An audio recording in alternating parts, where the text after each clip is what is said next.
So the final version of iOS 14.4 was released today to the public, which is great, right? Because it brings with it a whole new swath of features that we're going to talk about in this video. So if you're already running the iOS 14.4 release candidate, then you're good because they're the same build number, so you're actually not going to get an OTA update for this final version of 14.4. They're exactly the same. There are lots of bug fixes in 14.4, including a fix for image artifacts that could appear in HDR photos.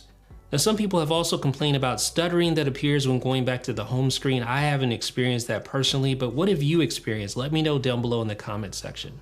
But now let's talk about what's new in iOS 14.4. So first and foremost, you get a new perspective zoom parameter when adding a set wallpaper action in the Shortcuts app. So of course, the set wallpaper action came back in iOS 14.3, and that's really useful for creating dynamic wallpaper like this. Let me show you, give it a second, and you'll see that wallpaper change just like that whenever I charge my iPhone. And I have a tutorial that shows you how to do this. If you're interested in learning how to do it, be sure to follow the tutorial linked here. But in iOS 14.4, there is a new parameter for the set wallpaper action, and that parameter is none other than perspective zoom. So this allows you to toggle on or off the parallax effect whenever using the set wallpaper action. So I can turn that on, which will enable the parallax effect whenever I set wallpaper using the random wallpaper shortcut that I created. So I just manually enacted that shortcut here. You can see it took effect, and that parallax wallpaper is now available. And you can see the parallax effect a little bit here. This wallpaper was set using the set wallpaper action. It's a subtle but nonetheless useful new feature in iOS 14.4. Now, iOS 14.4 also features notifications for when your camera on your iPhone is unable to be verified as a new genuine Apple camera in all iPhone 12 models. It doesn't appear to affect your using the camera, but you will get a notification.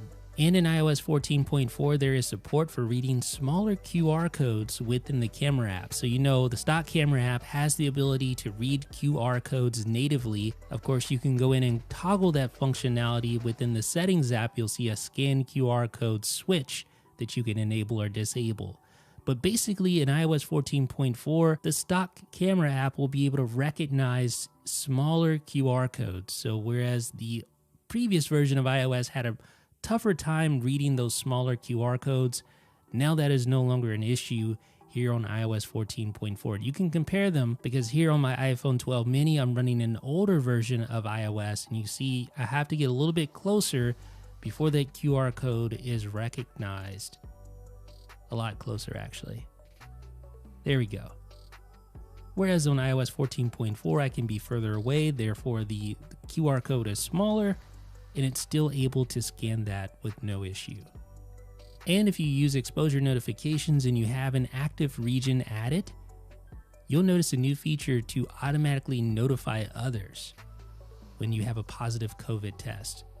So here's that automatically notify others, and this allows for public health authorities to ask you for one-time access to your random IDs, and if you are diagnosed with COVID-19, this will allow those health authorities to automatically notify others, and you won't be identified via the notifications because it's all anonymous, so you don't have to worry about that. But it's pretty cool because that, to me, just makes the system work that much better in helping people stay alerted if they may have encountered someone with COVID-19.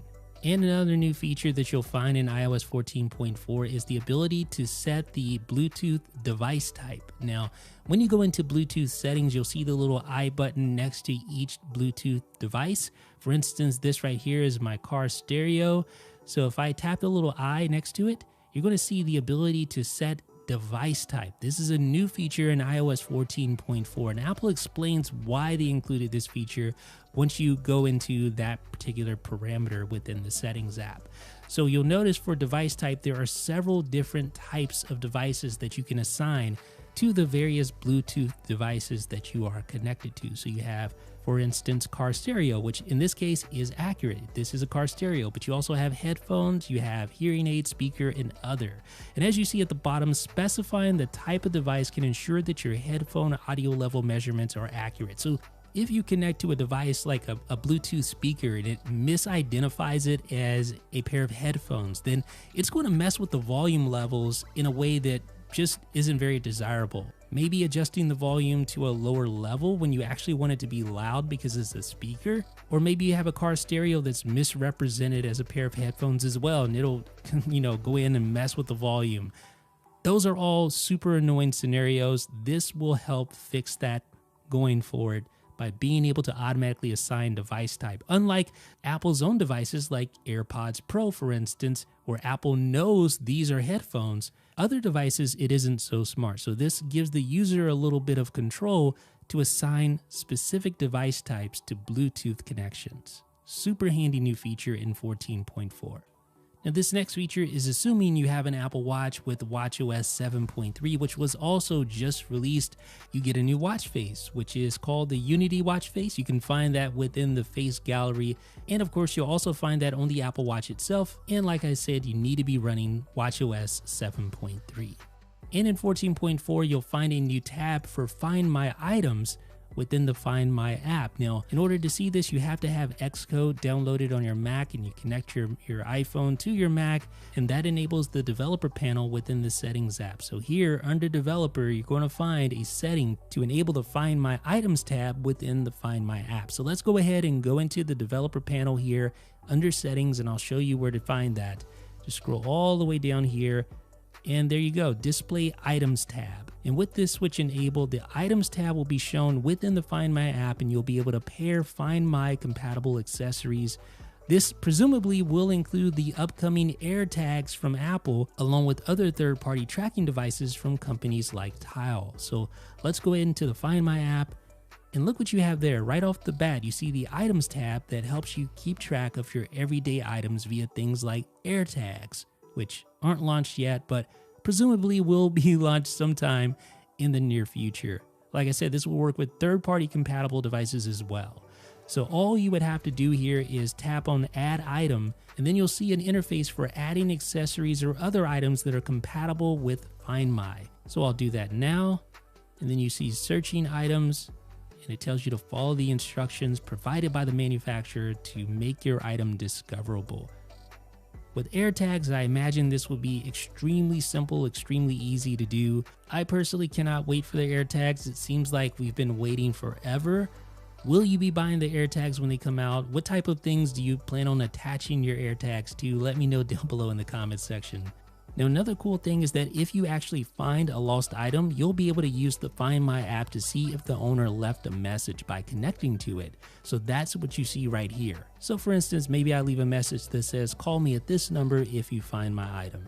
Pretty cool. And finally, we have the updated HomePod Mini handoff experience that is courtesy of iOS 14.4. And this new handoff experience works with any U1 ultra wideband enabled iPhone. That includes the iPhone 11 and iPhone 12. So as you move closer to your HomePod Mini, the U1 chips in each device communicate to gain spatial awareness of each other.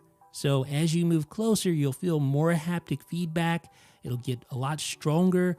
And eventually that little notification at the top will pop into a full screen view automatically when you get close enough to your HomePod Mini. But in this case, I can just tap on the notification there to open up in full screen view, which gives you additional options. So at the top of this interface, you see the color of your HomePod, the name of the HomePod, whether it's playing or not. You see a transfer button that allows you to transfer to or from your iPhone. You see the album artwork of the song loaded on your HomePod, including its source. And of course, you see transport controls as well. So if I tap transfer from iPhone, that transfers the song that I'm playing on my iPhone right over to the HomePod Mini, and it just starts playing on the HomePod Mini. Pretty simple stuff there.